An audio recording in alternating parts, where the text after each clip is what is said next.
ಎಲ್ಲರಿಗೂ ಹಿರಿಯರಿಗೂ ಇಲ್ಲಿ ಕೂತಿರ್ತಕ್ಕಂಥ ನಮ್ಮ ಸ್ವಾಮೀಜಿಯವರಿಗೂ ನಮ್ಮ ಅಧ್ಯಕ್ಷರು ಮತ್ತು ನಮ್ಮ ಎಲ್ಲ ಹಿರಿಯರಿಗೂ ನಮಸ್ಕರಿಸುತ್ತಾ ನಮ್ಮ ಇವತ್ತಿನ ಅನ್ನ ಸಂತರ್ಪಣಾ ನಮ್ಮ ವಾಲ್ಮೀಕಿ ಸಮುದಾಯದಿಂದ ನಾವು ಮಾಡ್ತಾ ಇದ್ದೀವಿ. ನಾವು ಪ್ರತಿ ವರ್ಷದಂತೆ ಈ ವರ್ಷ ಸಹ ನಾವು ಮಾಡ್ತಾ ಇದ್ದೀವಿ. ಹಾಗಾಗಿ ನಮ್ಮ ಸಮುದಾಯದವರು ಎಲ್ಲರೂ ನಾವು ಒಗ್ಗೂಡ್ಯವಾಗಿ ಎಲ್ಲರೂ ಪ್ರತಿಯೊಬ್ಬರು ಸೇರಿಕೊಂಡು ನಾವು ಅನ್ನ ಸಂದರ್ಭನ ಮಾಡ್ತಾ ಇದ್ದೀವಿ.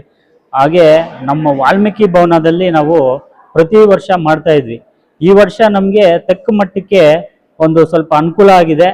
ನಾವು ಸರ್ಕಾರದಲ್ಲಿ ಮನವಿ ಮಾಡೋದೇನಪ್ಪ ಅಂತಂದರೆ, ನಮ್ಮ ವಾಲ್ಮೀಕಿ ಮೂಲ ಆಶ್ರಮ ಇದು.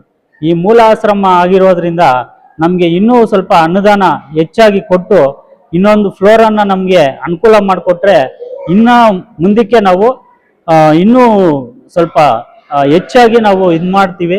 ಹಾಗಾಗಿ ನಾವು ಸರ್ಕಾರಕ್ಕೆ ಒಂದು ಮನವಿ ಮಾಡ್ಕೊತಾ ಇದ್ದೀವಿ. ಹಾಗೆ ನಮ್ಮ ಸಮೃದ್ಧಿ ಮಂಜಣ್ಣವರು ದಯವಿಟ್ಟು ನಮ್ಮ ಶಾಸಕರು ನಮ್ಮ ಕಡೆ ಸ್ವಲ್ಪ ದಯವಿಟ್ಟು ಗಮನ ಕೊಡಬೇಕು.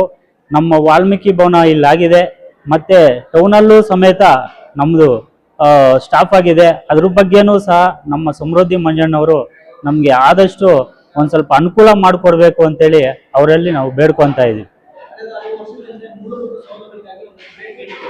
ಹೌದು ಹೌದು ಸರ್, ನೆರವೇರಿದೆ. ನಮಗೆ ಆದಷ್ಟು ಇನ್ನೊಂದು ಫ್ಲೋರು ಮಾಡಿಕೊಟ್ರೆ, ನಮ್ಗೆ ಅನುದಾನ ಅಂತ ಕೊಟ್ಟರೆ ನಾವು ಇನ್ನು ಮುಂದಿನ ವರ್ಷದಲ್ಲಿ ಇನ್ನೂ ಸ್ವಲ್ಪ ಹೆಚ್ಚಾಗಿ ನಾವು ಇದು ಮಾಡೋಕ್ಕೆ ನಾವು ಇದು ಮಾಡ್ತೀವಿ. ಒಂದಿನ ನಮ್ಮ ಮುಳಬಾಗಿಲು ತಾಲೂಕಿನ ವಾಲ್ಮೀಕಿ ನಾಯಕ ಮಹಾಸಂಘದ ವತಿಯಿಂದ ಏನು ಸುಮಾರು 9 ವರ್ಷದಿಂದ ನಡ್ಕೊಂಡು ಬರ್ತಾ ಇದ್ದಾರೆ ಈ ಅನ್ನ ಪ್ರಸಾದ ನೀಡುತ್ತಿರುವುದನ್ನು ಇದೇ ರೀತಿ ನಾವೆಲ್ಲ ಪ್ರತಿ ವರ್ಷನೂ, ನಾನು ಒಂದು 3 ವರ್ಷದಿಂದ ನಾನು ಪ್ರಸಾದ ನೀಡೋಕ್ಕೆ ಬರ್ತಾ ಇದ್ದೀನಿ. ಆದರೆ ಪ್ರತಿಯೊಬ್ಬರು ಯಾವುದೇ ಪಕ್ಷ ಭೇದವಿಲ್ಲದೆ ಪ್ರತಿಯೊಬ್ಬರಿಗೂ ನಾವು ಆ ಪ್ರಸಾದವನ್ನು ನೀಡ್ತಾ ಇದ್ದೀವಿ. ಸುಮಾರು 7-8 ಸಾವಿರ ಜನಕ್ಕೆ ನಾವು ಪ್ರಸಾದ ನೀಡ್ಕೊಂಡು ಬಂದಿದ್ದೀವಿ.